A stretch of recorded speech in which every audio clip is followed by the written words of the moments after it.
नमस्कार, स्वागत है आपका इन लाइव 24 न्यूज़ चैनल के सुबह के समाचार में। तो चलिए शुरुआत करते हैं देश से जुड़ी खबरों से, लेकिन उससे पहले एक नज़र डाल लेते हैं देश में फैलते कोरोना वायरस के मामलों पर।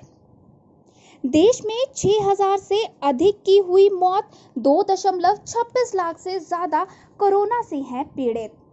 स्वास्थ्य मंत्रालय के अनुसार भारत में कोरोना वायरस के अब तक 2,26,713 मामले सामने आ चुके हैं। इनमें से 1,11,888 एक्टिव केस हैं, जबकि 1,08,450 लोग संक्रमण से ठीक भी हो चुके हैं। वहीं 6,363 लोग अब तक कोरोना वायरस की वजह से मर चुके हैं। महाराष्ट्र में ये आंकड़ा सबसे ज़्यादा है। यहाँ पर कुल 77,793 मामले सामने आ चुके हैं। वहीं अगर बात करें एक्टिव केस की तो 41,402 यहाँ पर एक्टिव हैं और अब तक रिकवर होने की संख्या 33,681 पर पहुंच चुकी है। अगर बात करें मरने वालों की संख्या की तो वो है 2,710। वहीं बात करें अगले नंबर की तो वो है तमिलनाडु में 27,256 कुल कंफर्म केस है। एक्टिव केस यहाँ पर 12,132 है। रिकवर अब तक यहाँ 14,901 लोग हो चुके हैं। अगर बात करें मरने वालों की तो 223 लोग अब तक कोरोना वायरस की वजह से तमिलनाडु में अपनी जान गंवा चुके हैं। तीसरे नंबर पे है दिल्ली।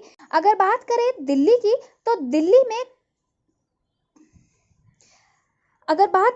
की तो दिल्ली में कुल मामले सामने आ चुके हैं 25,004। एक्टिव केस यहाँ है 14,447 और वहीं रिकवर हो चुके हैं 9,898। मरने वालों की संख्या है 659। फिर चौथे नंबर पे है गुजरात। यहाँ पे 18,609 मामले सामने आ चुके हैं। एक्टिव केस हैं यहाँ 4,787। रिकवर हो चुके हैं 12,667। वहीं मरने वालों की संख्या है 1,155। पांचवें नंबर पर राजस्थान है। यहाँ कुल संख्या है 9,862। एक्टिव 2,545। रिकवर हो चुकी है 7,104। मरने वालों की संख्या 213 पर पहुंच चुकी है। वहीं उत्तर प्रदेश में 9,237 कुल मामले सामने आ चुके हैं। मध्य प्रदेश की बात करते हैं तो यहाँ पर 8,762 मामले सामने आ रहे हैं। वेस्ट बंगाल में 6,876 मामले सामने आए हैं। बिहार में 4,452 तक मामले आ चुके हैं। कर्नाटक में है 4,320। आंध्र प्रदेश में है 4,112 केसेस और हरियाणा में पहुंच चुके हैं 3,281 तक। तेलंगाना में पहुंचे हैं 3,147 तक। वहीं जम्मू कश्मीर में ये संख्या है 3,142। उड़ीसा में अगर हम बात करें तो यहाँ 2,478 मामले अब तक सामने आए हैं। पंजाब में 2,415 मामले हैं। असम में भी मामले बढ़ते जा रहे हैं और बढ़ते हुए ये मामले पहुंच चुके हैं 2,116 पर। केरला में वहीं ये मामले हैं 1,579। उत्तराखंड में भी मामले बढ़ गए हैं और इसके साथ ही संख्या पहुंच चुकी है 1,153 पर। झारखंड में भी धीरे धीरे करके मामले सामने आ रहे हैं। यहाँ पर मामले 827 हो चुके हैं। छत्तीसगढ़ में 773, त्रिपुरा में है 646, हिमाचल प्रदेश में है 383। तो चलिए अब बढ़ते हैं हम अपनी अगली खबर की ओर। मध्य प्रदेश करोड़ों रुपए के पान मसाला की गैर कानूनी बिक्री के मामले में पाकिस्तानी शख्स को किया गया गिरफ्तार।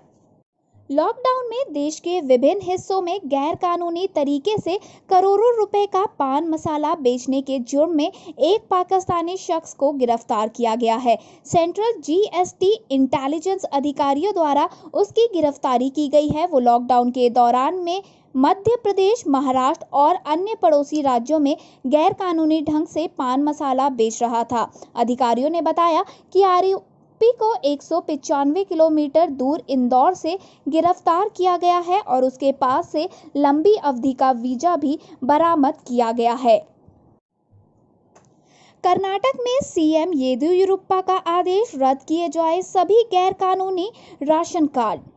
कर्नाटक के मुख्यमंत्री बीएस येदियुरप्पा ने आदेश दिया है कि राज्य में गैरकानूनी राशन कार्ड रद्द किए जाए। उन्होंने कहा है कि सरकारी कर्मचारी और जिनके पास कोई वाहन है वो तुरंत बीपीएल राशन कार्ड वापस करे।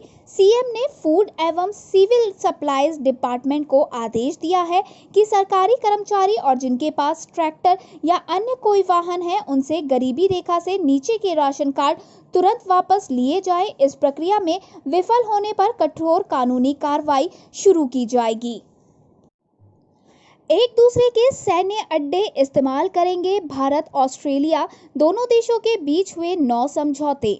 भारत और ऑस्ट्रेलिया के प्रधानमंत्रियों की अगुवाई में गुरुवार को दोनों देशों के बीच पहली वर्चुअल शिखर बैठक कई मायने में ऐतिहासिक रही। ऑस्ट्रेलिया के पीएम स्कॉट मॉरिसन और प्रधानमंत्री नरेंद्र मोदी ने दोनों देशों के बीच के रिश्ते को आगे बढ़ाते हुए इसे व्यापक रणनीतिक साझेदारी में तब्दील कर दिया है। दोनों देशों ने बेहद महत्वपूर्ण म्यूचुअल लॉजिस्टिक्स सपोर्ट एग्रीमेंट पर हस्ताक्षर किए, जिससे अब इनकी सेवाएं एक दूसरे के सैन्य अड्डों व अन्य सुविधाओं का इस्तेमाल कर सकेंगी। यही नहीं, भारत और ऑस्ट्रेलिया ने हिंद प्रशांत क्षेत्र को सभी देशों के लिए समान अवसर वाला बनाने के उद्देश्य से घोषणा पत्र भी जारी किया है। बैठक के बाद विदेश मंत्रालय में सचिव विजय ठाकुर सिंह ने बताया कि चीन पर कोई बात नहीं हुई, लेकिन दोनों देशों के बीच हुए समझौते और बैठक के बीच में मोदी और मॉरिसन की तरफ से की गई टिप्पणियों से साफ है कि दोनों देशों की साझा चिंता किस देश से है। वहीं दोनों देशों के बीच 9 समझौते हुए, जिसमें सबसे अहम डील MLSM है, जिसके तहत दोनों देश एक दूसरे के सैन्य अड्डे का इस्तेमाल कर सकेंगे। इस तरह का समझौता भारत ने अभी तक अमेरिका, फ्रांस, दक्षिण कोरिया और सिंगापुर के साथ किया है। इस समझौते के मुताबिक अब भारतीय नौसैनिक जहाजों को ऑस्ट्रेलिया के तेल टैंकर से कहीं भी ईंधन मिल सकता है। ऑस्ट्रेलियाई नौसेना के जहाजों को यही सुविधा भारत भी देगा। वहीं दूसरी ओर एक दूसरे की वायुसेना के विमानों को उतरने, उड़ान भरने, रखरखाव की सुविधा भी दोनों देश देंगे। जाहिर है कि भारतीय जहाजों को अब हिंद प्रशांत क्षेत्र में सहूलियत होगी। सैन्य सहयोग बढ़ाने के दूसरे आयामों का ऐलान किया गया है। भारत, जापान, अमेरिका के बीच होने वाले सैन्य अभ्यास में ऑस्ट्रेलिया को शामिल करने के मुद्दे पर गुरुवार को कोई चर्चा नहीं हुई, लेकिन जानकार बताते हैं कि इस बारे में कभी भी फैसला हो सकता है। इसके साथ ही ऑस्ट्रेलिया ने परमाणु आपूर्तिकर्ता समूह यानी कि NSG में भारत की सदस्यता और संयुक्त राष्ट्र सुरक्षा परिषद में भारत की स्थायी सदस्यता की दावेदारी को अपनी ओर से मजबूत समर्थन देने का भी भरोसा दिया है।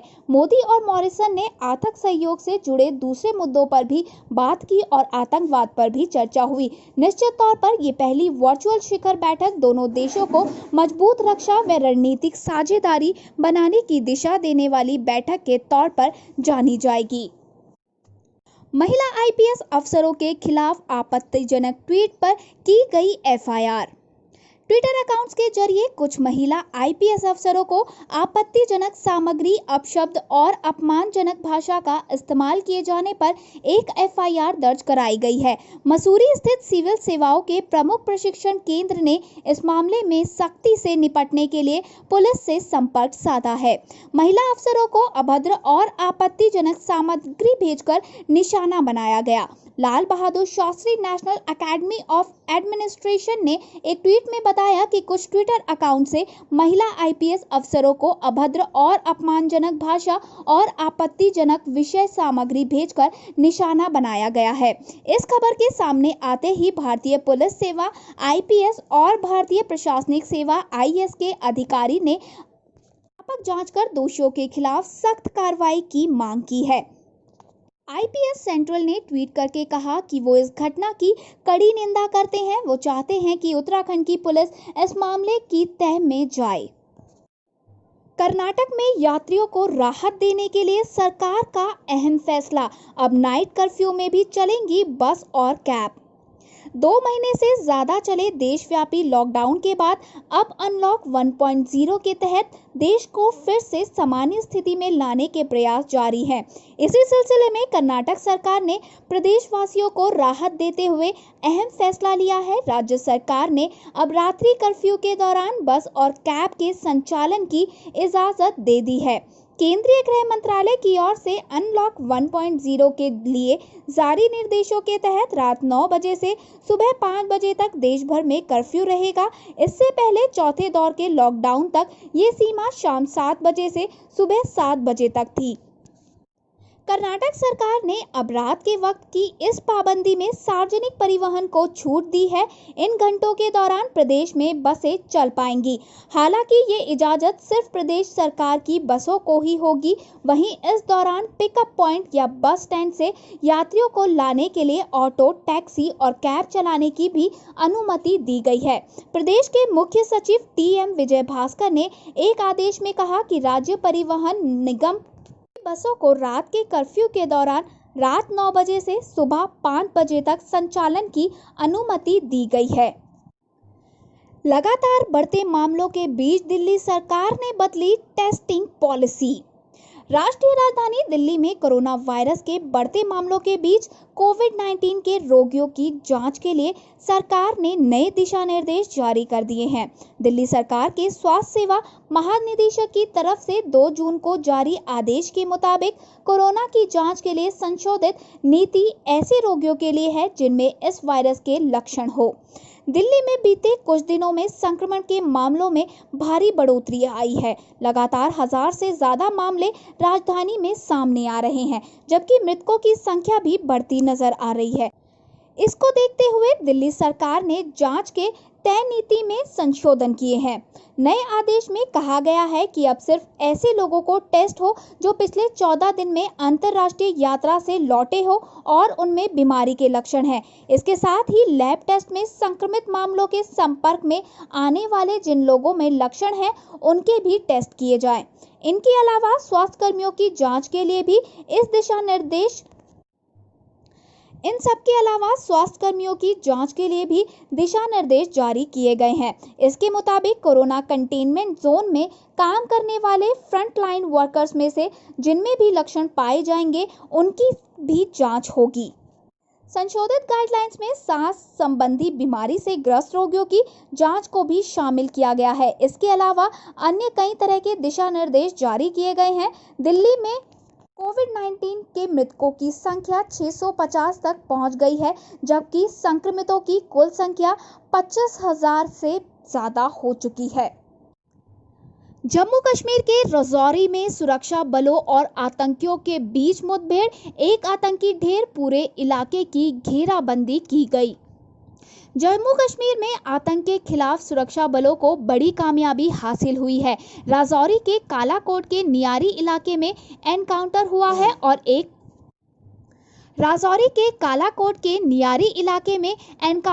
है और एक आतंकी को मार गिराया गया है।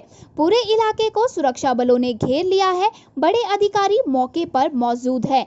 आतंकी के पास से गोला बारूद भी बरामद किए गए हैं। दुनिया भले ही कोरोना से जूझ रही हो, पर पाकिस्तान अब भी अपनी हरकतों से बाज आता नहीं दिखाई दे रहा। पाकिस्तान की नापाक हरकत से जुड़ी एक और बड़ी खबर है। पुंछ के किरनी सेक्टर में पाकिस्तान ने सीज फायर का उल्लंघन किया है। रात करीब 10:45 पर पाकिस्तान की तरफ से फायरिंग की गई। लाइन ऑफ कंट्रोल पर पाकिस्तान ने मोर्टार दागे हैं। मजदूरों के पलायन पर सुप्रीम कोर्ट के जज ने जताई चिंता, कहा इससे गरीबी और असमानता बढ़ेगी। कोरोना वायरस के संकट के अलावा भारत में पिछले 3 महीने से प्रवासी मजदूरों का पलायन लगातार जारी है। सुप्रीम कोर्ट के जस्टिस NV रमन ने मजदूरों के पलायन पर चिंता जाहिर की है। NV रमन ने प्रवासी मजदूरों की घर वापसी को बड़ा संकट बताया है। इसके साथ ही उनका कहना है कि प्रवासी मजदूरों के घर वापस जाने से गरीबी, असमानता और भेदभाव में बढ़ोतरी होगी। न्यायमूर्ति रमन ने राष्ट्रीय विधिक सेवा प्राधिकरण द्वारा आयोजित एक वेबिनार में इन सब बातों पर चिंता जाहिर की। उन्होंने कहा कि कोरोना वायरस से निपटने के लिए लागू किए गए लॉकडाउन के कारण पारिवारिक पारिवारिक हिंसा एवं बाल उत्पीड़न की घटनाएं भी बढ़ेंगी। साथ ही उन्होंने कहा कि लॉकडाउन लागू होने के बाद हजारों लोगों की मौत हो गई और बड़ी संख्या में लोगों की आजीविका छिन गई तथा बड़ी संख्या में प्रवासी श्रमिकों ने अपने घरों की ओर पलायन किया है। न्यायमूर्ति रमन ने कहा, इस वैश्विक महामारी ने हमारे सामने कई समस्याएं पैदा कर दी है। इनमें सबसे बड़ी समस्या प्रवासी श्रमिकों की घर वापसी है। व्यापक स्तर पर प्रवासी श्रमिकों की घर वापसी से गरीबी, असमानता और भेदभाव बढ़ेगा। फसल ऋण पर ब्याज में छूट 31 अगस्त तक बढ़ाई गई। ब्याज प्रोत्साहन फसल ऋण पर ब्याज में छूट 31 अगस्त तक बढ़ाई गई। ब्याज प्रोत्साहन को भी इससे मिलेगा लाभ। किसानों के लिए फसल ऋण पर ब्याज में 2% की छूट और त्वरित भुगतान पर 3% का प्रोत्साहन 31 अगस्त 2020 तक जारी रहेगा। सरकार ने कोरोना वायरस महामारी की रोकथाम के लिए लागू लॉकडाउन के मद्देनजर किसानों के पक्ष में फैसला लिया है।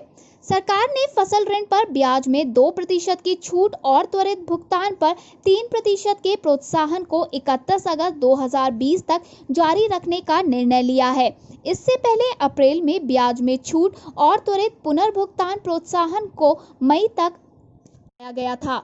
रिजर्व बैंक ने एक अधिसूचना जारी कर बैंकों को निर्देश दिया है कि बैंक किसानों को अल्पावधि के फसल ऋण पर इन 2 योजनाओं का लाभ दे। भारतीय रिजर्व बैंक ने 23 मई 2020 को सभी ऋण देने वाली संस्थाओं को कर्ज की किस्तों के भुगतान से छूट को 3 महीने बढ़ाने की स्वीकृति दी थी। जेसिका लाल हत्याकांड, 17 साल बाद जेल से निकलकर बोले मनु शर्मा, जिंदगी कभी भी बदल सकती है, हल्के में ना ले। साल 1999 में मॉडल जेसिका लाल की हत्या के मामले में आजीवन कारावास की सजा काट रहे 43 वर्षीय मनु शर्मा सप्ताह तिहाड़ जेल से रिहा किया गया। इस घटना से सलाखों के पीछे का जीवन, सीखा सबक, उनके एनजीओ और उनकी भविष्य की योजना पर प्रवेश लामा ने शर्मा से बातचीत की। उन्होंने कहा कि जेल जाना सबसे कठिन और डरावनी चीजों में से एक है। गूगल पर $5 अरब का मुकदमा, यूजर्स की ऑनलाइन एक्टिविटी को ट्रैक करने का है आरोप। गूगल पर अपने यूजर्स पर नजर रखने का आरोप लगा है। यूजर्स की ऑनलाइन एक्टिविटी को ट्रैक करने के आरोप में गूगल के खिलाफ कैलिफोर्निया में $5 अरब का एक मुकदमा दर्ज हुआ है। अमेरिका के कैलिफोर्निया के उत्तरी जिले के जिला न्यायालय में ये केस दर्ज हुआ है। गूगल पर क्रोम ब्राउजर में अवैध रूप से प्राइवेट मोड में यूजर्स की निगरानी का आरोप है। हालांकि गूगल के प्रवक्ता जोस कास्टानेडा ने इस दावे को खंडन करते हुए कहा कि इनकॉग्निटो मोड में भी कुछ वेबसाइट यूजर्स की गतिविधि को ट्रैक कर सकती है और डाटा सेव भी कर सकती है। आमतौर पर यह माना जाता है किसी भी वेब ब्राउजर के प्राइवेट मोड में सर्च करने पर सर्च हिस्ट्री नहीं बनती है। इस मोड में काम करने पर आपको ट्रैक नहीं किया जाता है, लेकिन गूगल क्रोम के साथ ऐसा नहीं है। हालांकि कंपनी इस आरोप से इनकार कर रही है और कहती है कि वो प्राइवेट मोड से डाटा कलेक्ट करने को लेकर बेहद ईमानदार है। गोल्फ से अर्जुन पुरस्कार के लिए राशिद, अदिति और दीक्षा हुए नॉमिनेट। गोल्फर राशिद खान, अदिति अशोक और दीक्षा डागर के नाम की सिफारिश राष्ट्रीय महासंघ ने इस साल अर्जुन पुरस्कार के लिए की है। राशिद विश्व रैंकिंग में सर्वश्रेष्ठ स्थान पर काबिज भारतीय गोल्फर हैं, जबकि 2016 रियो ओलंपिक में हिस्सा लेने वाली अदिति देश की एकमात्र गोल्फर है जो इस समय अमेरिका में लेडीज पीजीए टूर में खेल रही है। उन्होंने लेडीज यूरोपीय टूर में 3 जीत हासिल की है। दीक्षा ने महिलाओं का साउथ अफ्रीकन ओपन खिताब जीता था और 2017 डेफ ओलंपिक्स में रजत पदक जीतने वाली इस गोल्फर का टोक्यो ओलंपिक के लिए क्वालिफाई करना सुनिश्चित था, लेकिन ये स्थगित हो गए। अगर कोविड-19 महामारी नहीं होती तो इन सभी के टोक्यो ओलंपिक टीम में जगह बनाने की उम्मीद थी। राशिद 2010 में ग्वांगचुगु एशियाई खेलों में एक शॉट से व्यक्तिगत कांस्य पदक से चूक गए थे, लेकिन उन्होंने भारतीय टीम को रजत पदक दिलाने में मदद की। वो एशिया में 10वें स्थान में सर्वश्रेष्ठ रैंकिंग वाले भारतीय गोल्फर है। वे विश्व रैंकिंग में भी 185वें स्थान से शीर्ष भारतीय हैं। 31 जुलाई से शुरू होगी NBA लीग, बोर्ड से मिली मंजूरी। अमेरिका की पेशेवर basketball league national basketball association के बोर्ड ऑफ गवर्नर्स ने गुरुवार को लॉकडाउन के चलते 3 महीने से बंद लीग को फ्लोरिडा में फिर से शुरू करने की मंजूरी दे दी है। ESPN ने बताया है कि एक जगह पर 22 टीमों की लीग को शुरू करने का एक प्रस्ताव रखा गया है। इससे पहले इसको लेकर वोटिंग भी की गई थी, जिसमें 29 टीमों ने लीग को शुरू करने पर हामी भरी, वहीं सिर्फ एक वोट इसके खिलाफ में था। हैदराबाद ओपन बैडमिंटन 2020 हुआ रद्द, वर्ल्ड फेडरेशन ने लिया फैसला।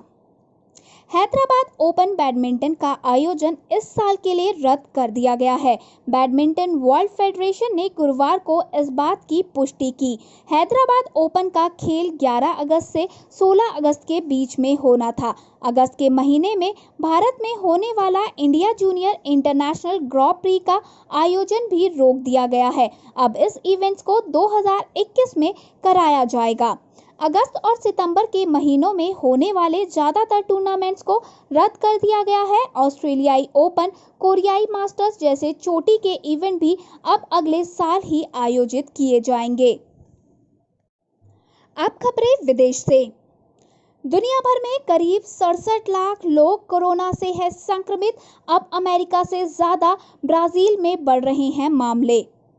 कोरोना वायरस दुनिया भर के 213 देशों में अपने पैर पसार चुका है। पिछले 24 घंटे में 1,29,000 नए कोरोना के मामले सामने आए और मरने वालों की संख्या पहुंचकर 5,400 और मरने वाले लोगों की संख्या में 5,499 का इजाफा हुआ। वर्ल्डोमीटर के मुताबिक दुनिया भर में अब तक करीब 66.92 लाख लोग कोरोना वायरस से संक्रमित हो चुके हैं। इनमें से 3,92,000 लोगों की मौत भी हो चुकी है। वहीं 32 लाख लोग संक्रमण से मुक्त भी हुए हैं। दुनिया के करीब 76% कोरोना के मामले सिर्फ 14 देशों से आए हैं। इन देशों में कोरोना पीड़ितों की संख्या 51 लाख है। वहीं कोरोना ने सबसे ज़्यादा कहर अमेरिका में बरपाया है। अमेरिका में 19 लाख लोग अब तक कोरोना पॉजिटिव पाए जा चुके हैं। 1 लाख से ज़्यादा यहां मौतें हो चुकी हैं, लेकिन अब हर दिन ब्राज़ील में अमेरिका से ज़्यादा कोरोना केस और मौतें दर्ज की जा रही हैं। पिछले 24 घंटे में ब्राज़ील में 31,890 नए केस आए और 1,492 मौतें हुई, जबकि अमेरिका में पिछले 24 घंटे में 22,104 नए केस आए हैं और 1,031 मौतें हुई है। ब्राज़ील में संक्रमण तेजी से फैल रहा है। ब्राज़ील के बाद रूस और भारत में संक्रमितों की संख्या दुनिया में सबसे ज़्यादा तेजी से बढ़ रही है। पाकिस्तान ने एक बार फिर से बोला झूठ। गिलगित में बौद्ध प्रतिमाओं को नुकसान पहुंचाने के आरोपों को गलत बताया। पाकिस्तान ने एक बार फिर से झूठ बोला है। पाकिस्तान ने अपने कब्जे वाले गिलगित में भगवान बुद्ध की मूर्तियों को नुकसान पहुंचाने के भारत के आरोपों को गलत बताया है और उल्टा भारत पर झूठ बोलने का आरोप लगाया। पाकिस्तान का कहना है कि उसने गिलगित में बौद्ध स्मारकों में बुद्ध की प्रतिमाओं को कोई क्षति नहीं पहुंचाई है। भारत के दावे गलत हैं, जबकि आपको बता दें कि भारतीय विदेश मंत्रालय ने पहले ही इस बात पर चिंता जताई थी कि गिलगित में भारतीय बौद्ध स्मारकों में बुद्ध की प्रतिमाओं को नुकसान पहुंचाया जा रहा है। दरअसल भारत ने पाकिस्तान के कब्जे वाले गिलगित बाल्टिस्तान क्षेत्र में अमूल्य भारतीय बौद्ध धरोहरों की तोड़फोड़ और उन्हें ध्वस्त किए जाने पर गहरी चिंता जताई थी। भारत ने कहा कि प्राचीन सभ्यता से जुड़ी और सांस्कृतिक धरोहरों का ऐसा निरादर अत्यंत निंदनीय है। विदेश मंत्रालय के प्रवक्ता अनुराग श्रीवास्तव ने कहा कि ऐसी गतिविधियों का प्रदर्शन और प्राचीन सभ्यता से जुड़ी और सांस्कृतिक धरोहर का ऐसा निरादर अत्यंत निंदनीय है। नासा ने जारी की चेतावनी, पृथ्वी की तरफ तेजी से बढ़ रहे हैं 5 उल्कापिंड। अमेरिकी अंतरिक्ष एजेंसी नासा ने ऐसे 5 उल्कापिंड की पहचान की है जो तेजी से पृथ्वी की तरफ बढ़ रहे हैं। ट्रंप के सेना उतारने वाले विचार की रक्षा नेताओं ने की आलोचना, कहा वे लोगों के बीच दूरियां बढ़ा रहे हैं। अमेरिका के पूर्व रक्षा सचिव जेम्स मैटिस ने बुधवार को राष्ट्रपति डोनाल्ड ट्रंप को फटकार लगाते हुए कहा कि वो जॉर्ज फ्लॉयड की मृत्यु को लेकर व्हाइट हाउस के बाहर प्रदर्शन करने वाले लोगों के साथ है। मैटिस ने प्रदर्शनों को रोकने और अशांति को खत्म करने के लिए सेना को उतारने वाली ट्रंप की धमकी की आलोचना की। वो अब उन शीर्ष रक्षा नेताओं की सूची में शामिल हो गए हैं जिन्होंने ट्रंप की या तो खुले तौर पर आलोचना की है या उनके बयान से खुद को अलग कर लिया है। सीमा पर पर्चे फेंकने के खिलाफ भड़का उत्तर कोरिया, दक्षिण कोरिया को दी धमकी, कहा भारी कीमत चुकानी पड़ सकती है। दक्षिण कोरियाई कार्यकर्ता की तरफ से सीमा पर किम सरकार के विरोध में पर्चे फेंकने से उत्तर कोरिया एक बार फिर से भड़क गया है। इस घटना पर नाराजगी जताते हुए उसने दक्षिण कोरिया के साथ 2018 में हुआ सैन्य समझौता रद्द करने और सीमा पर स्थित संपर्क कार्यालय को बंद करने की धमकी दी है। उत्तर कोरिया ने धमकी दी है कि अगर दक्षिण कोरिया अपने कार्यकर्ता को सीमा पर पर्चे फाड़कर फेंकने से नहीं रोक पाया तो दोनों देशों के बीच तनाव कम करने को लेकर हुए सैन्य समझौते रद्द कर दिए जाएंगे। हालांकि महामारी को देखते हुए दोनों कोरियाई देशों के साथ संपर्क कार्यालय जनवरी से बंद है, लेकिन अब तक इसे लेकर असहमति जैसी बातें नहीं थी। इस बीच दक्षिण कोरिया के सामाजिक कार्यकर्ता और उत्तर कोरियाई अलगाववादी गुब्बारों के सहारे ये उत्तर कोरिया में मानवाधिकार के उल्लंघन और एटमी ताकत को लेकर आलोचना भरे संदेश भेजते रहे हैं। किम की बहन किम यो जोंग ने धमकी दी, दक्षिण कोरिया बार बार बहाने बनाता रहता है और यदि इस तरह की गतिविधियों पर काबू नहीं किया गया तो भारी कीमत चुकानी पड़ सकती है। धन्यवाद। आज के लिए बस इतना ही। आगे की और खबरों के लिए बने रहिए हमारे साथ इन लाइव 24 न्यूज़ चैनल में। और अगर आपको हमारी ये वीडियो पसंद आई हो तो प्लीज़ लाइक और दोस्तों के साथ शेयर करना ना भूलिएगा और ज़्यादा से ज़्यादा इसे शेयर कीजिए और जाने से पहले हमारे चैनल को सब्सक्राइब ज़रूर कीजिए।